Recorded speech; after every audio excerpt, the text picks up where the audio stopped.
Bharat Ratna doctor Babasaheb Ambedkar यांची आज 133वी जयंती आहे।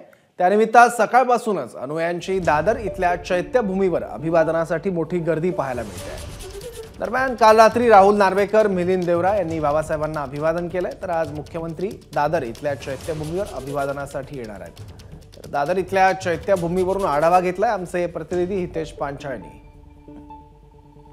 भारतरत्न डॉक्टर बाबासाहेब आंबेडकर यांची 133वी जयंती निमित्त दादर येथील चैत्यभूमीवर मोठ्या प्रमाणात जय्यत तयारी सुरू आहे। या ठिकाणी जर पाहिलं फुलांची आकर्षक सजावट देखील करण्यात आलेली आहे आणि या ठिकाणी मोठ्या प्रमाणात चैत्यभूमीवर पोलिसांचा कडेकोट बंदोबस्त लावलेला आहे।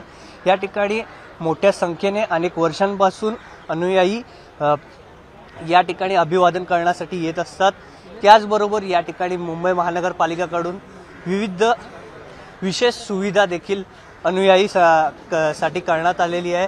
त्याचबरोबर सकाळी 10 वाजता महाराष्ट्र राज्याचे मुख्यमंत्री असेल तसेच महाराष्ट्र राज्याचे राज्यपाल रमेश बैस हे 10 वाजता या ठिकाणी चैत्यभूमीवर डॉक्टर बाबासाहेब आंबेडकर यांना अभिवादन करण्यासाठी या ठिकाणी येणार आहे।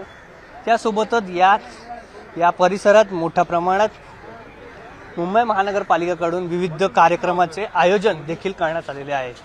व्हिडिओ जर्नलिस्ट अनिल पवारसह हितेश पांचाळ, एबीपी माझा, मुंबई। एबीपी माझा, उघडा डोळे बघा नीट।